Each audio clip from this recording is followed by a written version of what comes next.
Content de vous retrouver sur la télévision Pacifique à l'heure de l'émission, à travers une émission consacrée à la découverte de personnalités inspirantes issues d'horizons divers. Pour ce dernier numéro de janvier, nous avons le privilège d'accueillir sur notre plateau un célèbre acteur haïtien. Il s'agit bien de haïtien, il est aussi un acteur international. Il s'agit bien de Paul-Henri Atis, dont la carrière cinématographique florissante et ses récentes réalisations démontre son talent éclectique, présageant un avenir très très prometteur dans l'univers du cinéma. Pour rappel, Paul Henri Atis a déjà brillé dans des films tant en Haïti ou à l'étranger, tels que La Démence, Les couleurs de la dignité, La Cariâtre, Jusqu'au bout, le réalisateur, Royalty, Norbourg, et j'en passe. Et la toute dernière, c'est bien une série télévisée canadienne intitulée Discussion entre mes parents, où il incarne le rôle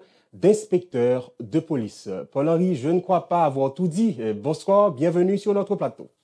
Salut. Salut Vladimir. Salut à tous les fans inconditionnels de ton show à travers. Donc, c'est un plaisir et un privilège pour moi d'être avec vous autres aujourd'hui. Salut Haïti. Alors, nous allons remonter le temps et Paul-Henri Atis, nous allons voir votre enfance. On sait que Paul-Henri Atis est un célèbre acteur, donc tu fais la fierté d'Haïti, donc tu es même la fierté d'Haïti. Donc, dans quel que soit les films que Paul-Henri a joué, donc que ce soit fiction, comédie, théâtre, ou toujours il y a une excellente performance. Donc, est-ce que les Paul-Henri t'a grandi, il était joindre une famille dans le domaine là et te joindre un parent qui acteur, donc comment ça a été une enfance? À mon enfance, comment ça a été? C'est l'une des choses que moi je dis toujours. Chaque partie dans la vie, ou du moins à chaque période, grâce à Dieu, j'ai la possibilité de me déjouer très bien. Donc, j'ai eu une belle enfance. Je suis tombé dans l'adolescence et ça, je l'ai profité à fond. Une fois que je suis un jeune adulte, majeur, justement, encore une fois, amplement. Et aujourd'hui, je suis un adulte, bientôt un vieux monsieur. Je pense que je vais encore en Pas profiter. si vieux que ça. Donc, pour la question en particulier, pour l'unité, j'ai pas grandi avec mon père, j'ai grandi avec ma mère, mon beau-père, et qui, en un premier temps, je pensais que c'était mon père. Donc, avec mes autres frères, justement, donc, même mère que moi, pas de père. Donc, fait que j'ai grandi dans un quartier très populaire, c'est à l'avenue Pouplara. Peut-être pour les gens qui me connaissent, ça fait longtemps, donc c'est sûr, ils vont le savoir, que j'ai grandi dans ce coin-là de Nord-Alexis, où ça a toujours été un beau quartier, mais c'est sûr, aujourd'hui, avec la dégradation de tout le quartier à Port-au-Prince, donc, fait que je pense que ce quartier, lui aussi, a pris un coup, un méchant coup. Donc, mais avant, moi, quand je grandissais, c'était un beau petit coin où au moins, sous tête moi, Nord-Alexis, c'est dans des coins de jeu basket. Donc, c'est un quartier où tous les jeunes aussi fréquentaient de bonnes écoles. Donc, la priorité, donc, c'était justement la formation, l'éducation. Donc, c'était des compétitions entre les différents parents. Pourquoi? Est-ce que c'est petit Paul-là premier? Est-ce que c'est petit Paul-là, justement, qui est bien plus forte note? Est-ce qu'en baccalauréat, c'est des lauréats? Donc, fait que c'était ça, la devise des parents dans ce coin-là. Donc, pour résumer, ça a été un tout petit peu ça, justement, mon jeune âge dans le quartier où j'ai grandi, à savoir à l'avenue Pouplar, à la rue Nord-Alexis. On peut dire et c'est le temps du paradis en Haïti. Oui, on pourrait le dire. On pourrait le Mhm. dire parce que avec tout ce qu'on connaît ici aujourd'hui dans notre pays, non.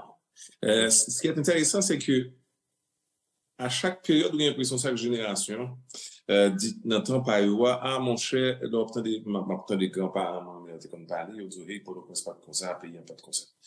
Donc, fait que la situation avait commencé à dégénérer, mais c'est comme aujourd'hui, malheureusement, ça va de mal en pire. Donc, fait que nous tellement arrivés, nous rétrogrades, côté que je dis, même qu'on est dans quel niveau, nous sommes en bas fond, du moins c'est en précipice là. C'est bien dommage. C'est bien dommage, Paul-Henri. Allons voir et tes parents. Donc, quand tu revois tes parents, quand tu vois tes parents, qu'est-ce qui t'a marqué chez tes parents?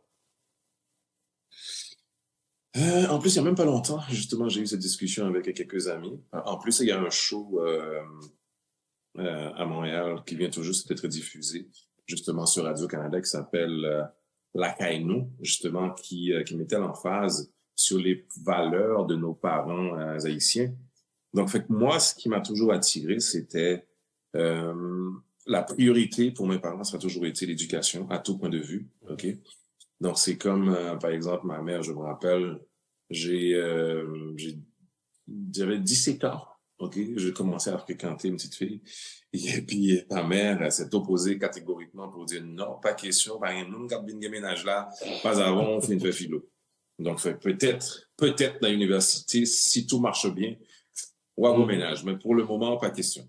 Donc, c'est pour te montrer, à la base, vite fait, en prenant ce petit exemple, la rigueur que mes parents, ou du moins plus particulièrement ma mère, mon beau-père, il était un tout petit peu beaucoup plus flexible, beaucoup plus ouvert. Tu connais nos hommes en Haïti. Donc, ils ont un petit casse cool. OK? Ma mère, c'était la rigueur même. Pourquoi elle disait toujours, sur les 4 petits garçons, donc pas question pour lui-même, pour ses pas 4 professionnels, 4 hommes, justement, bien éduqués, que lui-même monter, descendre la carrière. Donc, ce qui fait, c'est, pour être plus précis, la chose qui m'a attiré le plus, c'était toujours, notre éducation a toujours été une priorité pour mes parents, qu'aux yeux des autres, ça c'est une des choses qui était toujours importante pour eux aussi, aux yeux des autres, qu'on paraisse bien, que personne ne va rien pour dire au petit. Mais c'était bien et ça, mais maman, pas de connon, de ménage avant ça. Donc malheureusement, on ne va pas rester sur, sur ce sujet. Mais pendant Riatis, et Haïti, terre de feu, tu te rappelles, hein? Et tu te rappelleras Comment toujours. tu dis? Haïti, terre de feu. Haïti, Oui, Haïti, terre terre de de feu, je me feu. rappelle ça bien. C'était quand même à tes débuts, hein? Oui, en effet, parce qu'à l'époque, j'étais encore au conservatoire d'art dramatique, le petit conservatoire avec Daniel Marcelin et toutes les autres.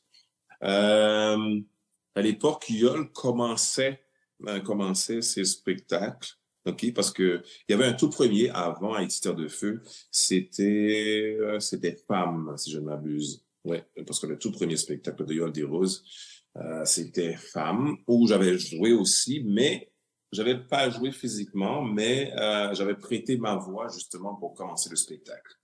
Donc, tout de suite, Yol, elle utilisait toujours les acteurs du Petit Conservatoire et les acteurs aussi de l'atelier de Florence, Jean-Louis Dupuis, exactement. Donc, Florence Dupuis. elle connaît toujours les comédiens de ces deux ateliers. Donc, oui, je me rappelle quand Yol voulait faire Haïti Terre de Feu, donc elle avait sélectionné justement les meilleurs acteurs du Petit Conservatoire, dont moi j'en faisais partie. Les danseurs, non, il y avait vraiment beaucoup d'autres acteurs du conservatoire parce que le spectacle, c'était un spectacle quand même avec beaucoup d'acteurs, beaucoup de danseurs, beaucoup de têtes d'affiche aussi. Ça a été vraiment une belle expérience quand même dans mes débuts, que j'avais le privilège de jouer avec des personnalités de renom, comme par exemple déjà Réginald Lubin, Clarence Renoir, donc il y avait plein d'autres et que j'ai eu le privilège de partager aussi la scène avec mon metteur en scène, Daniel Marcelin. Si tu comprends. Donc c'était quand même une expérience extraordinaire justement dans mes débuts. Qui a été vraiment très professionnel. J'imagine que c'était très superbe. Donc, qui ont été sentis au faire part que ou pas jouer rôle ça, ou pas jouer, ou pas mettre en peau Macandal. Donc, comment t'es senti et à quel niveau senti et Haïti Terre de Feu impacté carrière? Hein? Macandal, c'était quand même un beau privilège que j'ai eu. Pourquoi? Parce que j'étais en début de carrière, même encore à l'école, parce qu'on était encore au petit conservatoire de Daniel Marcelin. Donc, c'était pas ma première participation justement avec Yol des Roses. Ça a été justement la deuxième parce que j'ai participé justement dans son tout premier spectacle qui s'intitulait Femme. En fait, je jouais pas, mais c'était avec ma voix justement qu'on avait ouvert le spectacle. OK? Donc, fait que quand Yol voulait encore aller vers quelque chose de beaucoup plus grandiose, avec beaucoup de danseurs, avec beaucoup de danseurs sur scène. Donc, quand elle est venue au conservatoire, elle a dit que justement, elle a besoin des meilleures têtes, des meilleurs acteurs. Donc, fait que, comprenez, donc j'ai été sélectionné parmi les meilleurs. Donc, fait que c'était quand même extraordinaire quand tu sais tout ce beau potentiel, toutes ces brochettes d'acteurs, justement, et que tu en fais partie des meilleurs. Oui, donc c'était une joie immense. C'est comme, c'est extraordinaire. En plus, c'était pas n'importe qui. Donc, c'était Yol des Roses. Donc, on connaît tous sa réputation. Donc, vraiment, quand on a été sélectionné, nous tous, au Petit Conservatoire, c'était un challenge pour nous. Pourquoi? Parce que on allait vers le grand public. Est-ce que tu comprends? Donc, oui, on faisait d'autres spectacles avant, comme par exemple les Fous de Saint-Antoine qu'on avait déjà joué au conservatoire, qu'on avait fait une grande représentation où j'avais joué le rôle d'un pasteur. Donc, après le spectacle, quand même, c'était avec mon image qu'on avait fait sortir l'article sur le Novelliste. Oui, il y avait déjà un petit parcours, mais maintenant, c'est comme Haïti, Terre de Feu, c'est comme wow! C'est comme le grand spectacle. Donc, c'était un challenge, c'était un défi. Donc, on a travaillé pour justement laisser place justement à ce personnage qui a existé dans le temps, à ce personnage historique qui est Macandal. Donc, fait que pour moi, ça a été tout un travail acharné. Pourquoi? Et c'est ainsi pour chaque personnage en général que je joue aussi. Donc, fait que moi, je fais toujours cet exercice le plus possible de me détacher de Paul-Henri Attis et laisser place justement à mon personnage. Je vais te raconter une anecdote, quelque chose qui s'est produit justement dans un des spectacles que j'avais joué avant. C'était Les Fous de Saint-Antoine avec c'est une adaptation du roman de Lionel Trouillot. OK? Et puis on jouait ce spectacle au Rex Théâtre. Mon ami et moi, Brunage Zéphyr, qu'est-ce qu'on a fait? En général, il y a toujours une répétition générale. Donc, fait que la répétition générale, on le faisait directement à la salle de théâtre, au Rex à l'époque. Et puis, une fois qu'on a fini de répéter, les acteurs, tout le monde rentre chez eux. Brunage et moi, qu'est-ce qu'on a fait? Nous faire en sorte à ce que yo fermé ça là sous nous.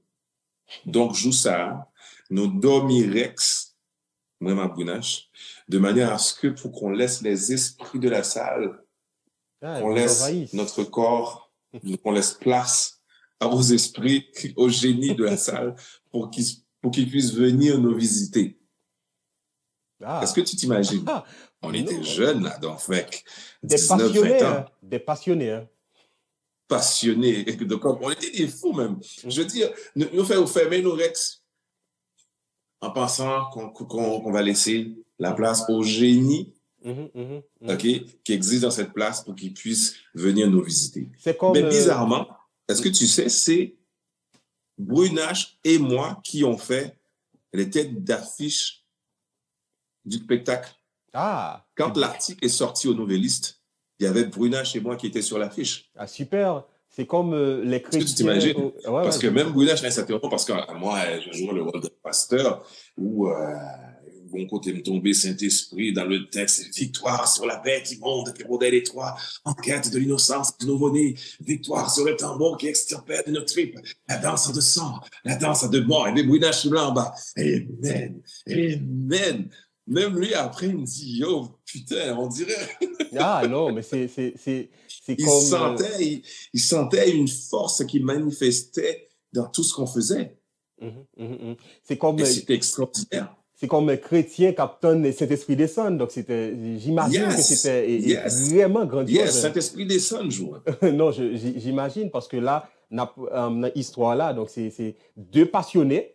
Donc, deux fous, deux jeunes fous, donc, qui quittent eux. C'est comme si on a Ouais, plutôt deux guidé jeunes fous en par le plus. Saint-Esprit, comme on dirait. Et le chrétien. C'était plus les fous de Saint-Antoine, c'était plutôt les fous du Rex Théâtre. Mais tout à fait, ce sont les deux fous, et Paul-Henri Atis et Brunache. Donc, Tout à fait, tout mais à je fait. tiens aussi à te féliciter, Paul-Henri Atis, parce que j'ai vu, et Haïti Terre de Feu, et tu étais vraiment brillant, exceptionnel. Donc, et tu étais jeune, pas comme aujourd'hui. Donc, aujourd'hui, Paul-Henri Non, est non, non, devenu non, non, un vraiment pas. célèbre acteur. Donc, mes félicitations, et Paul-Henri. Mais aujourd'hui, Paul-Henri, quels sont les quatre mots qui peuvent te décrire le mieux?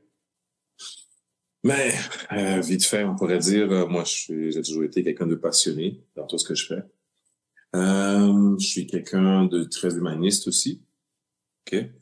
L'autre, je pourrais dire que je suis quelqu'un de très loyal. OK? Et puis, la discipline, c'est quelque chose qui est très important aussi pour moi. Ah, super. La loyauté, la discipline, l'humanité ou encore l'humanisme, et puis la Oui. passion. Et Paul-Henri est une personne passionnée. En tant qu'acteur célèbre, en tant qu'acteur dévoué et adulé, donc Paul-Henri, qu'est-ce qu'on a besoin pour être un acteur? Qu'est-ce qu'on a besoin pour être un acteur? Vite fait, moi, je dirais d'abord le talent. Maintenant, si tu veux perfectionner ton art, oui, il y a des formations pour. Donc, il y a des écoles qui sont là pour ça. Les conservatoires sont là pour ça. Donc, les formations d'acteurs sont là pour ça. Donc, pour moi, c'est d'abord le talent. Pourquoi quelqu'un, euh, tu peux parce que ça, on connaît aussi, donc, fait qu'il y a beaucoup d'acteurs qu'on connaît aujourd'hui qui ont fait aucune formation, mais qui sont excellents, qui sont de bons acteurs. Tu comprends? Parce que ils ont tout simplement le talent. Mhm. OK? Mais surtout, par exemple, si on regarde aujourd'hui avec les réseaux sociaux, comme ouais, des acteurs ou bien, comment carrer ou du moins, YouTubers ou des humoristes ou des comédiens, aujourd'hui, ça donne un coup de pichon. Donc, fait, mais tu vois, c'est des jeunes qui ont quand même le talent. Le Mhm. talent est là, donc fait qu'on peut pas le nier. Mais Mhm. maintenant, pour devenir un professionnel, maintenant, ça demande autre chose. Tu comprends? Donc, fait Mhm. que la formation est impérative quand même, de mon point de vue. Mhm. Mhm. Y a-t-il des lignes de dialogue qui te viennent à l'esprit quand tu entends tournage? Ben, je pense que je t'ai donné un exemple tout à l'heure avec la pièce de Les Fous de Saint-Antoine. Hey, ça Ah, fait au moins plus de 20 ans que j'ai joué ça. Enfin, je te disais tout à l'heure, victoire sur la bête immonde qui rôdait les toits en quête de ah. l'innocence du nouveau-né. Victoire sur le tambour qui extirpait de nos tripes la danse de sang, la danse de mort. Ça, c'est plus de 20 ans. Super, super. Et moi qui m'attendais à entendre d'autres lignes. Ok, mais Comment tu dis? et moi qui m'attendais à entendre d'autres lignes et de dialogue. Ah ouais, c'est ça. Donc, fait que, Peut-être beaucoup plus récent, mais y a-t-il des rôles plus que d'autres qui t'ont marqué? des quoi? Des rôles plus que d'autres qui t'ont marqué? Est-ce qu'il y a un rôle? Est-ce qu'il y a des rôles qui m'ont plus marqué? Quand même, oui. Il y en a un. Euh, Souvent, les gens pensent que à cette question, je vais toujours répondre les couleurs de la dignité. Non, c'est un rôle que j'ai aimé. OK. Mais vu que je suis quelqu'un, j'aime toujours le challenge. Donc, fait que j'aime toujours quand je joue un personnage que je sois pas dans ma zone de confort, que je puisse me détacher de Paul Henri Atis pour laisser place justement au personnage que j'incarne. Bon, je dirais, et je sais pas si tu as vu ce film, La Carrière. J'ai vu quelques extraits. Tu as vu quelques extraits. Écoute, si tu m'appelles une fois de plus, papa, je te fais jeter tout de suite en prison correctionnelle. Une prison correctionnelle? Ouais, c'est ça, approche. Je te condamnerai à rester toute la journée dans ta chambre. Ouais, super! Ok, allez, on s'en va. Ouais, super. Ne m'implore pas. Je suis intraitable et sans pitié. Ce personnage m'a beaucoup marqué. Ce personnage m'a beaucoup marqué. Pourquoi? Parce que c'était un fou, OK? C'était un acariate, c'était un hystérique, OK? Donc, c'est un personnage qui voyait dans le noir total, OK? Donc, qui vivait une désillusion totale aussi. Donc, fait que il fallait vraiment que je me détache de Paul-Henri Attiss pour laisser libre cours, justement, à ce fou notoire qui était Auguste Dupin, que j'ai incarné dans ce film. Donc, pour moi, ça a été l'un de mes plus beaux challenges, OK? Et ce film, justement, dont j'ai produit moi-même, qui est La Cariate, c'est lui qui m'a permis d'avoir un des rôles que j'ai eu il y a pas longtemps dans une série télévisée ici au Canada qui s'appelle Alerte, parce que je devais jouer un gars hystérique, sorti de prison, qui était un tout petit peu addicté à l'alcool. Dès qu'ils ont vu mon performance dans La Cariate, ils se sont dit, non, ce gars-là, il est malade, on le veut tout de suite. J'ai même pas fait d'audition, ils m'ont juste accepté. Ah, c'est super, c'est super. Il faut me dire que, et extrait que me garder dans là, mais Jean ou décrit là, donc c'était extraordinaire. J'ai dit à un ami, on parlait de toi, donc je lui ai dit, ben, ce type-là, il est extraordinaire, mais est-ce que Paul-Henri continue d'aller au cinéma? D'aller regarder? D'aller au cinéma ou... Oui, d'aller regarder des films au cinéma. Ah oui. Oui, avant, je prenais l'habitude d'y aller tous les mercredis. Tous les mercredis, mais maintenant, c'est plus... mais il faut dire qu'il y a des habitudes qu'on a perdues depuis après la COVID. Donc, j'y vais plus à tous les mercredis. Je dirais peut-être, si j'ai pas beaucoup de déplacements, allons dire au moins une fois par mois. Une fois par mois maintenant. Mais maintenant, vu que l'autre chose aussi, on est tellement confortable aujourd'hui dans nos salons pour regarder... tous les bons films, même si on n'a pas eu le temps d'y aller, on sait que peut-être sur une plateforme, soit sur Netflix, soit Apple, sur n'importe quel autre, ou du moins est-ce que tu pourrais le louer de chez vous ou l'acheter même. Donc, fait que dans le confort de chez moi, donc fait que je l'ai fait toujours tout aussi régulièrement. Qu'est-ce qui a amené Paul-Henri Attiss à devenir réalisateur? Et puis, est-ce que jusqu'au bout, le réalisateur, c'était juste pour annoncer que Paul-Henri, en plus d'être un bon acteur, va être un bon réalisateur? Il faut dire que j'ai commencé à faire mes armes en tant que réalisateur depuis Les Couleurs de la Dignité. Depuis Les Couleurs de la Dignité. Pourquoi? Parce que là, quand même, la personne avec qui j'ai co-réalisé, c'est Vladimir Télissima, qui n'est plus avec nous, regretté de mémoire, et qui est décédé l'année passée. Donc, fait que j'ai eu le privilège, justement, de collaborer avec lui depuis ce projet. Pourquoi? Parce que c'était quand même beaucoup de responsabilités pour nous. On était très jeunes. C'était pas son premier film. Il avait peut-être fait d'autres expériences avant, mais Les Couleurs de la Dignité allait être son plus grand projet.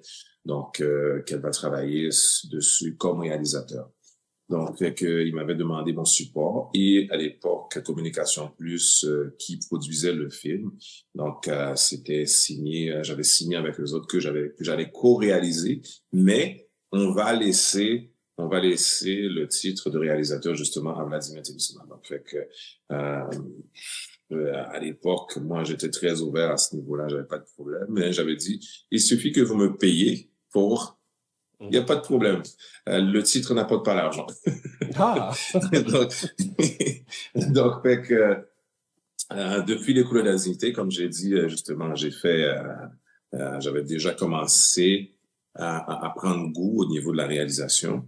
Donc, une fois que je suis arrivé au Canada, quand j'ai fini ma formation en cinéma-télévision, donc c'est là que je me suis dit, OK, je vais peut-être commencer à réaliser mes propres projets, comme je l'ai fait justement avec La Cariate, que moi j'ai produit, et comme j'ai fait aussi avec le réalisateur. Alors, Paul-Henri, et quelles collaborations avec d'autres professionnels du cinéma ont été les plus enrichissantes pour toi?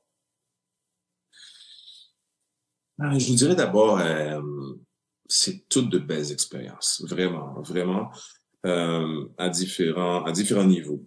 Okay? Je me rappelle, comme par exemple, dans Les Couleurs de la Dignité, quand on réalisait ce film,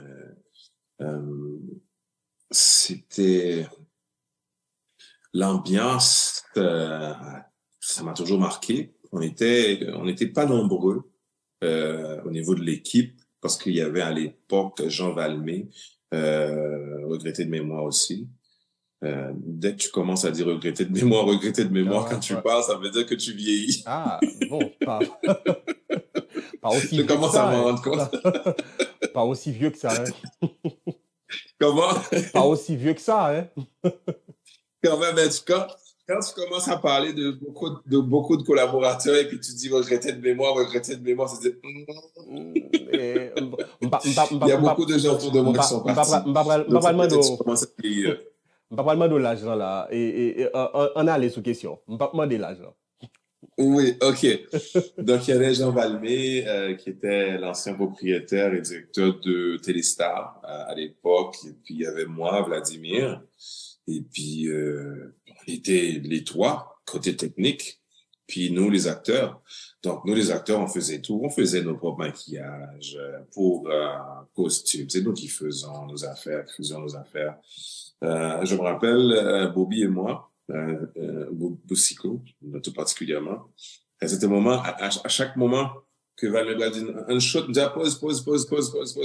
Quand quoi, le savon. Ah, pour être clean. Faut que laver le visage, vite. De manière à ce que pour le visage, la caractère frais. Yeah. Donc, fait, quand même, quand tu vois que t'es sorti de là, OK, qu'on oublie de des pauses à réalisateur, figure une graisse, pas mal laver le visage, hey, une expérience comme ça, je pense que tu vas le trouver. Tu vas jamais plus revivre quelque chose comme ça. Et pour moi, c'est extraordinaire d'avoir vécu cette expérience-là de ma vie.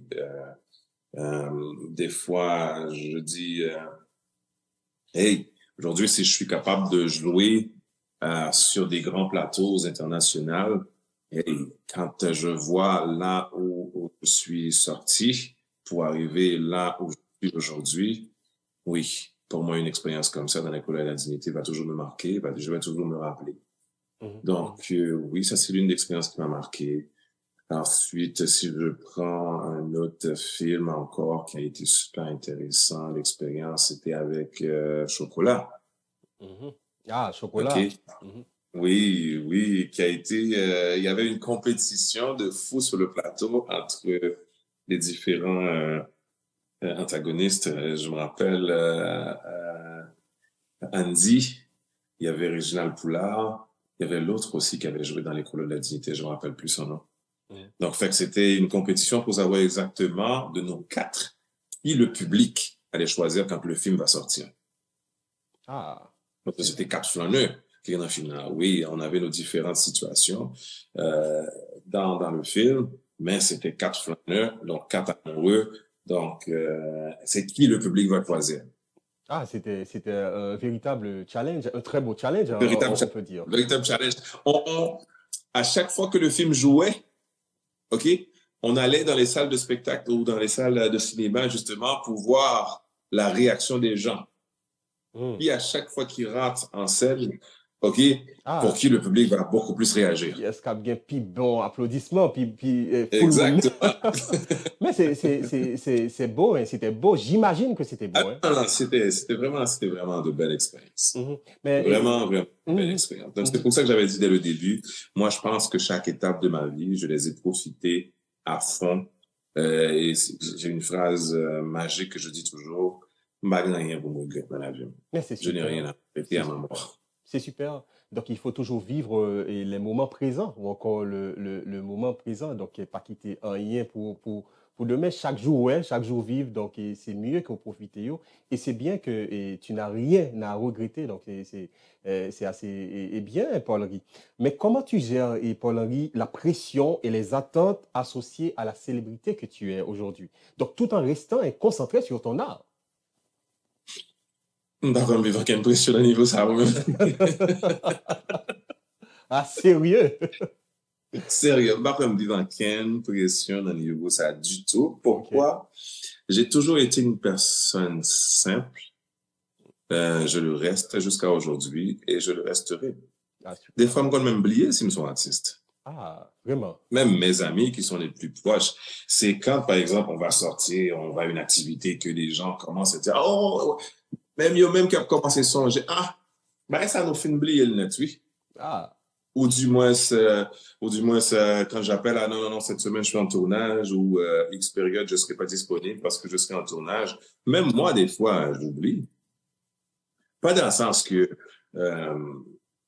que je vais faire du n'importe quoi parce que j'oublie complètement que je suis une personnalité publique. C'est pas ça, mais c'est dans mon mode de vie de tous les jours, l'artiste n'est pas là. OK. Je sais pas si tu comprends ce que je veux dire. Je vois. Donc, pour moi, c'est un travail comme tout autre. C'est comme tu laisses chez toi pour venir à la télévision, pour animer ton show. Donc, une fois que tu arrives à la télé, donc, fait que là, t'es le présentateur ou l'animateur. Est-ce que tu comprends?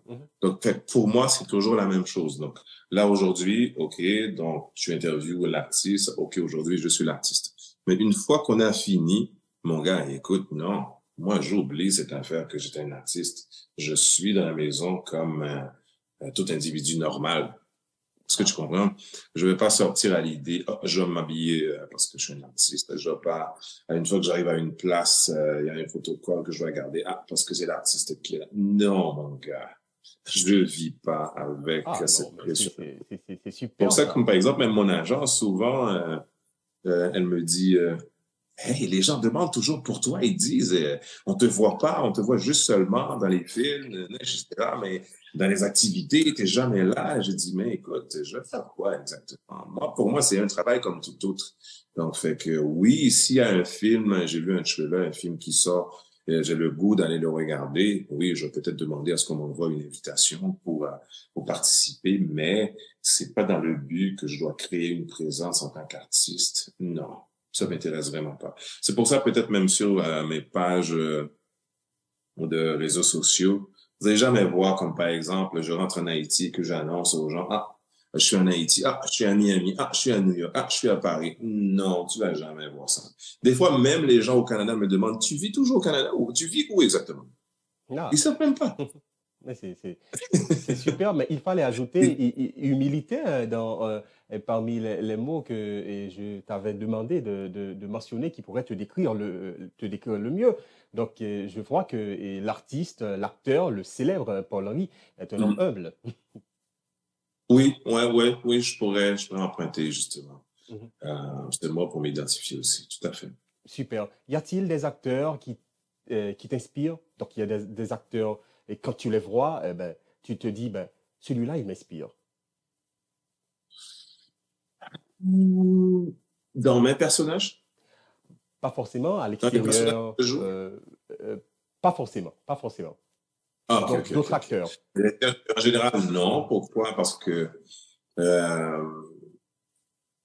dans ce métier, tu peux pas dire, par exemple, parce que Denzel jouait X personnage, il a joué un gangster et puis moi, je vais essayer de voir exactement sa démarche, ses intonations, tout pour essayer de jouer ainsi. Non, pour moi, je l'ai jamais fait. Et j'ai pas dit que quelqu'un ne peut pas le faire, ne devrait pas le faire non plus.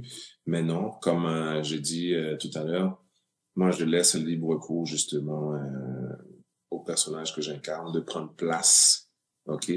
J'essaie de créer l'univers, j'essaie de rentrer le plus possible dans l'univers du personnage, lui attribuer des qualités, lui attribuer des défauts, créer un monde à lui seul et laisser libre cours justement à mon plus profond intérieur justement de cette liberté à mon personnage. Donc, fait que si, là, je dis oui, il y a des acteurs que j'admire, dont je suis fou. Par exemple, j'ai déjà cité un acteur comme Denzel Washington, que j'adore. Comme par exemple, un gars comme, je dirais, comment il s'appelle? Matt Damon. J'adore Matt Damon. OK, si je peux me permettre de citer ces deux, vite fait. Aujourd'hui, Paul Henry, quel conseil donnerais-tu à un jeune qui souhaite débuter dans l'industrie? Tu lui dirais quoi? Le premier conseil, ce serait d'abord, est-ce que c'est ça réellement qu'il veut? OK, qu'il veut faire. Comme je le dis aussi, tout métier d'art demande ce qu'on appelle de la passion. OK? Pourquoi je le dis? Une fois que tu es passionné, une fois c'est ça réellement que tu veux faire, je pense que tout le reste va venir de par lui-même. Tu comprends? Donc, fait que la priorité, d'abord, c'est de savoir exactement est-ce que c'est ça que tu veux comme métier, est-ce que c'est ça que tu gardes, que tu as comme passion. Donc, fait que pour le reste, ça va venir tout seul. Tout seul. Comment Paul-Henri perçoit l'évolution de l'industrie cinématographique au fil des années, hein? Maintenant, aujourd'hui, est-ce qu'on peut parler d'industrie en Haïti aujourd'hui? Vite fait, je dirais non.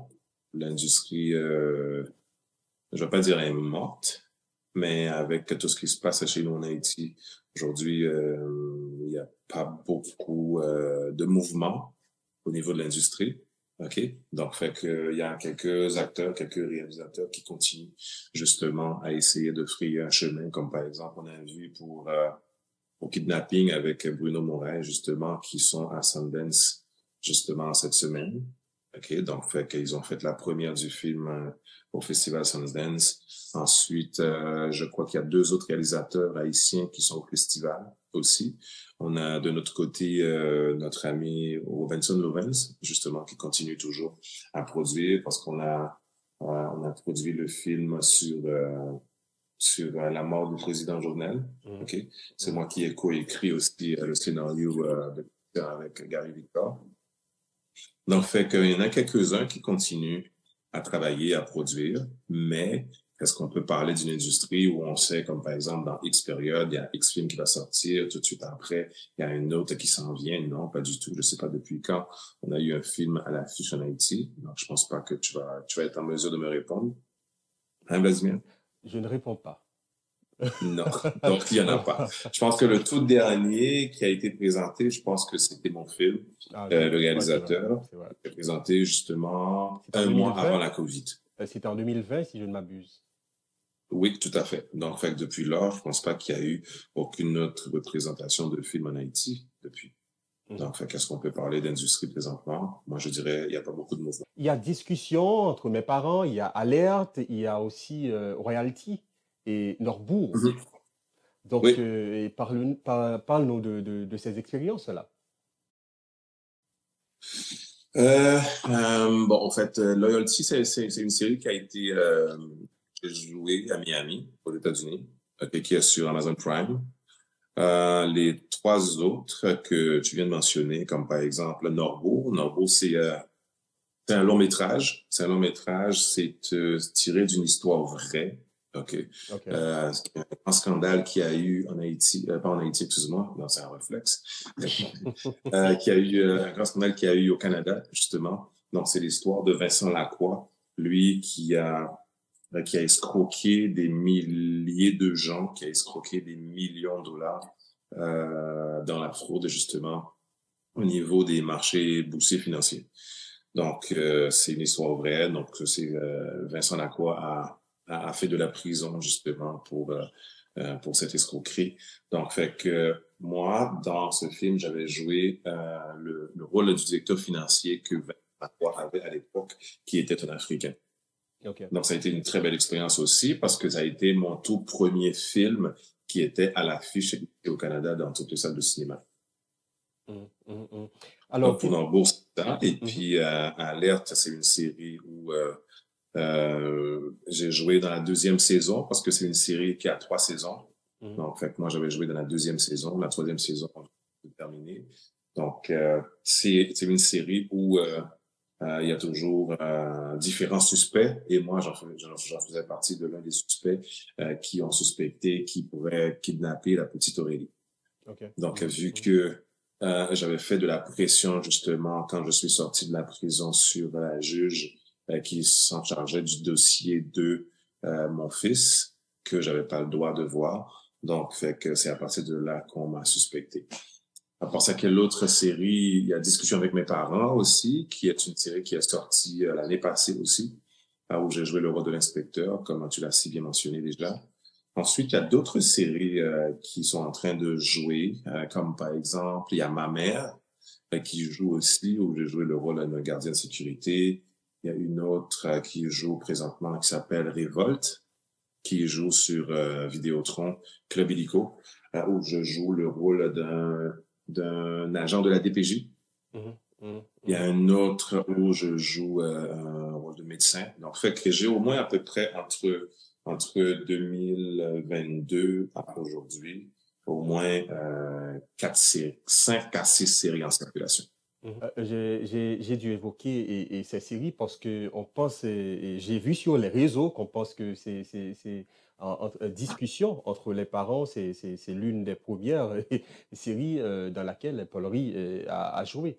Donc, les téléspectateurs de la télévision Pacifique, à travers ta réponse, ou encore à travers cette interview, vont découvrir que Paul-Henri Atis a joué aussi dans Alerte, Norbourg et Royalty, discussion entre mes parents et autres.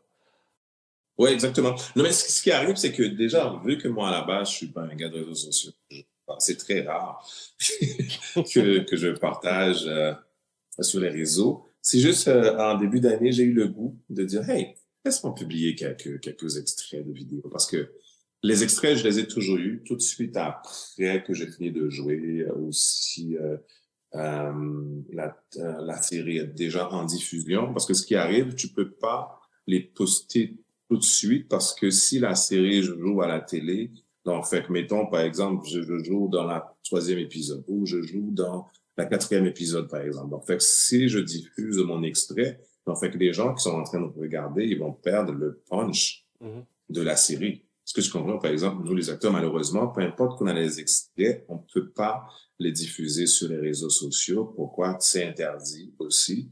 Et c'est interdit. Et puis, ce serait pas bon pour la série qui est en diffusion aussi à la télé. Donc, c'est pour ça que, comme par exemple, Alerte, c'est une série que j'ai jouée, ça fait déjà 1 an et demi que j'ai joué. Ah, déjà 1 an et demi. La même chose aussi, oui. C'est la même chose aussi pour discussion avec mes parents. C'est une série que j'ai jouée depuis l'année passée, il y a 1 an et demi de cela. Donc, fait que c'est déjà, je pense que même la diffusion a déjà terminé dans les stations de télé. Donc, c'est pour ça que je peux me permettre de les poster sur les réseaux. Parce que là, maintenant, il n'y a aucun risque. Les gens ont déjà vu la série, les gens qui l'ont regardée, donc fait que ça dérange à personne. Paul-Henri, quels sont les défis auxquels tu as confronté en tant qu'acteur haïtien évoluant dans un contexte cinématographique différent, hein?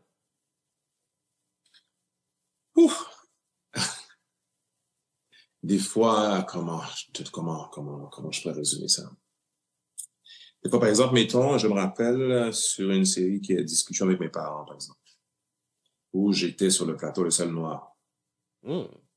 Et oui, le bon nombre des séries, j'ai joué très souvent, je suis Le Seul Noir sur le plateau. OK? Donc, quand, par exemple, mettons, tu as 120 ou 80 personnes autour de toi qui sont en mouvement, et quand, par exemple, tu arrives sur le plateau et puis tu es le seul noir, et ça pèse lourd. Ah ouais, c'est vrai. Ça pèse lourd. Ça pèse à un niveau comme, par exemple, tu te dis, tu n'as pas droit à l'erreur. Ah ouais. Il faut se donner, hein. Il faut donner tout ce qu'on a. Yes, tu n'as pas le droit à l'erreur. Et si, par exemple, maintenant, tu fais une erreur, malheureusement, on connaît la société où on vit. On va même pas te juger sur ta performance. Malheureusement, certaines fois, ça arrive. On va te juger sur ta couleur. Ouais, c'est vrai. Je sais pas si tu comprends. Donc, fait que souvent, dans ces productions, c'est ce défi-là, cette pression-là pèse lourd. Est-ce que tu comprends ce que je veux te dire? C'est comme, par exemple, tu arrives sur un plateau, mettons, c'est ta première scène dans la série. OK? Donc, les gens, ils te connaissent pas encore. Peut-être ils t'ont vu dans d'autres choses, ou du moins, on s'est déjà vu sur un autre plateau. OK? Mais des fois, tu peux arriver que le crew, tu connais personne. Tu connais personne. Donc, ils te connaissent pas non plus. Tu comprends? Ouais. Donc, fait que tu sens le regard pesant qui est sur toi. Et ça, Des fois, même, c'est tu te aussi un dis, véritable dans ta challenge. tête aussi, tu poses des questions. Est-ce qu'ils sont pas en train de se demander qu'est-ce qu'il vient faire ici, lui? Qu'est-ce qu'il vient foutre ici? Est-ce que tu comprends ce que je veux te dire? Ouais. Des fois, pour moi, oui. Oui, ça pèse lourd. Mhm. À l'inverse, comme par exemple, je vais aux États-Unis, je joue dans loyalty, justement avec un crew quasiment noir. Hey, tu sens que tout est familier. T'as aucune impression qu'il y a quelqu'un qui te juge par ta couleur. Ouais. Si tu comprends ce que je veux te dire. Je comprends. Et ça, avec la série que je t'ai dit, qui vient tout juste de sortir sur Radio-Canada, qui est une série avec un crew noir complètement, ça s'appelle La Caille. Je l'ai posté, j'ai posté une interview sur ma page Cinéma 509 hier. Quand tu as un petit temps, tu pourrais peut-être aller le regarder. Quand tu vas entendre les acteurs, et c'est pratiquement la même chose que nous vivons tous ici, les acteurs qui sont des acteurs de couleur. Ici au Canada, c'est comme par exemple, des fois, tu viens, la personne n'a pas de maquillage pour ta couleur, qui est adapté à ta couleur. Comme par exemple, pour les femmes, ils ne savent pas trop comment coiffer une femme noire. Est-ce que tu comprends? C'est même pas parce que la personne est de mauvaise foi. Est-ce que tu comprends ce que je veux te dire? Ouais, je vois. C'est pas dans sa culture. Tu comprends ce que je veux te dire? Ou souvent, même les femmes noires vont toujours se sentir dérangées. Ah, j'aime tes cheveux, est-ce que je peux toucher, etc. Hey, mais quand une actrice blanche vient, tu te demandes pas, est-ce que tu peux toucher ses cheveux? Tu vois, c'est comme, tu te dis, est-ce que la personne te prend pour un extraterrestre ou c'est quoi exactement? C'est comme quelqu'un qui a... Est-ce que tu comprends ce que je veux te dire? Ouais, c'est comme quelqu'un qui a... Oui, on vit cette pression-là, OK? Des fois, comme je te dis, ça pèse un tout petit peu. Donc, le plus important, ce qu'il faut faire, c'est être performant, être le meilleur de toi-même. C'est ce qui m'a toujours aidé, justement, à passer à travers tout ça. Ouais, dans ce genre de situation, ça, ce qu'on fait, c'est tout même, c'est météo à la hauteur, c'est ou même. Donc, pour ça, je dis toujours, ne jamais négliger aucun tournage. Jamais, parce que tu sais jamais. Ça se peut que peut-être dans une série, c'est peut-être 2 épisodes que tu joues dedans, ou du moins c'est peut-être juste un épisode, t'as pas beaucoup de répliques, mais dis-toi, le peu de temps que tu dois faire on ne sait jamais. dans cette ou dans ce tournage, c'est ça qui va faire de l'impact. Comment? Qui pourrait faire de l'impact. On ne sait jamais, il faut toujours se Bien donner. sûr, yes, à 100%. Tout à fait. Paul-Henri, et nous allons mettre un terme à l'émission d'aujourd'hui, mais il y a 2 petites questions qu'il faut que tu répondes. Il faut que tu répondes à 2 autres petites questions. Donc aujourd'hui, comment tu vois la jeunesse haïtienne? Donc est-ce qu'aujourd'hui, de là où tu es, la jeunesse haïtienne t'inspire? Beaucoup. Beaucoup. Moi, à chaque fois que je regarde, c'est une jeunesse qui se cherche, OK? Qui se cherche, qui fait beaucoup d'efforts, vraiment beaucoup d'efforts. Je vais prendre un exemple vite fait.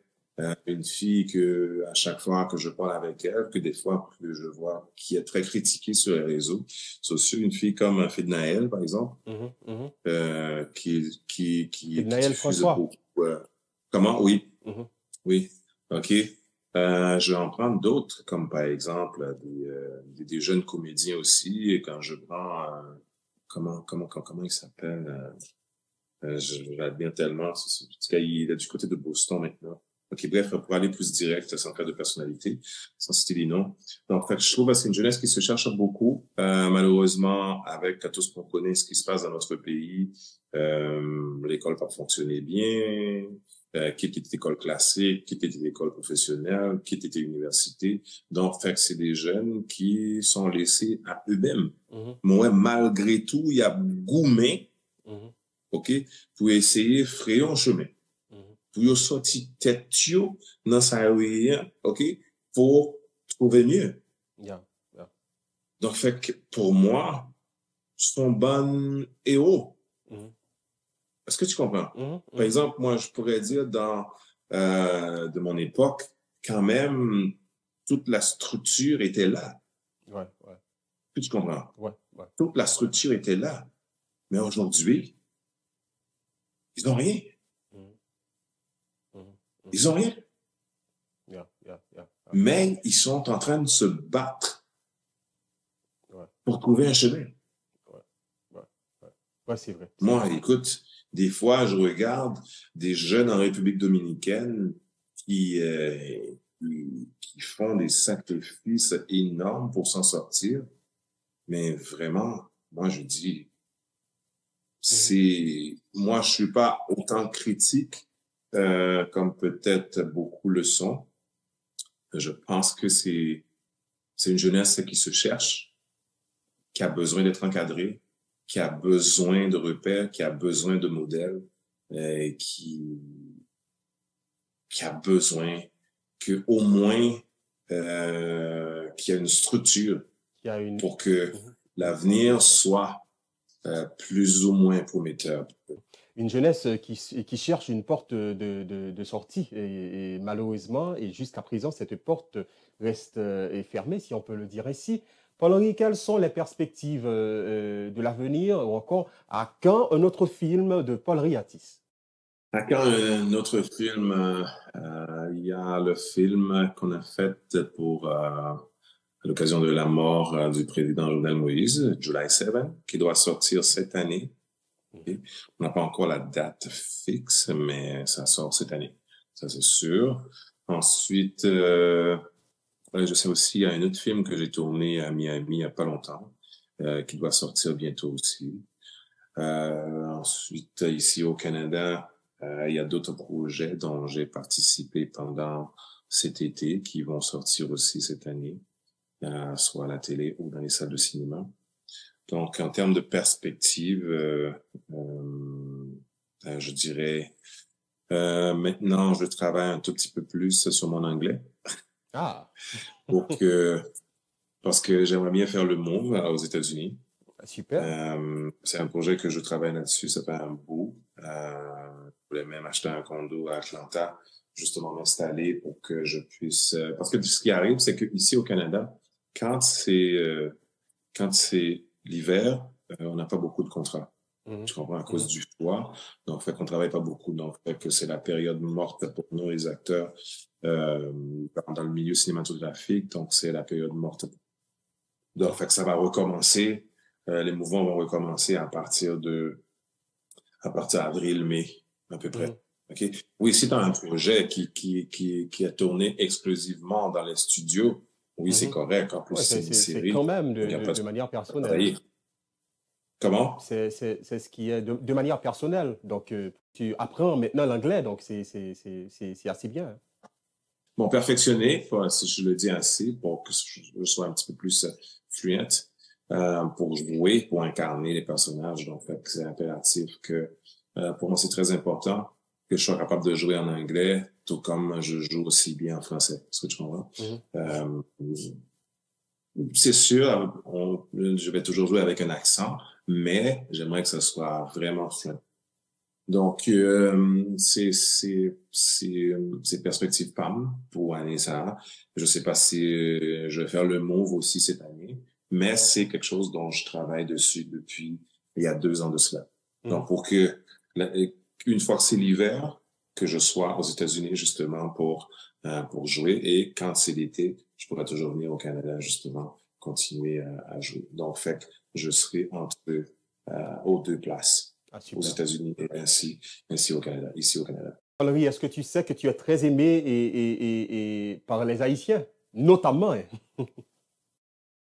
Ah oui, quand même. On fait beaucoup d'efforts pour ça. C'est la Caïno, c'est notre pays. Puis on va toujours rester connectés, on va toujours rester soudés. Et c'est le pays où j'ai fait mes premières armes. C'est le pays qui m'a donné ma première chance. Donc, fait que rien m'a fait, comme Gandhi, que objectif premier, c'est pas pour Haïti. Super, ça a été un plaisir de t'avoir sur le plateau de l'émission à travers. Merci de votre disponibilité et Paul Riatis. Merci à toi, merci au privilège que tu m'as donné justement, que je puisse utiliser ton public, que je peux utiliser justement ton émission aujourd'hui. Donc, fait que il devrait y en avoir un petit peu plus de Vladimir qui fait des shows parce que moi je dis souvent, on dirait en Haïti les animateurs ou les présentateurs de radio, de télévision. Donc, fait que le seul aspect de l'art qu'ils connaissent, c'est la musique. Ah ouais. Alors qu'on a un pays qui est tellement riche, ok, côté culturel, malheureusement, on ne l'exploite pas assez. C'est vrai. Alors, voilà, à la prochaine Paul-Henri Atis, chers téléspectateurs et téléspectatrices. Ça a été un plaisir d'être avec vous sur le plateau de l'émission à travers, et notre invité du jour, c'était bien Paul-Henri Atis, le célèbre acteur Paul-Henri Atis. Restez sur la télévision Pacifique pour la suite de notre programme.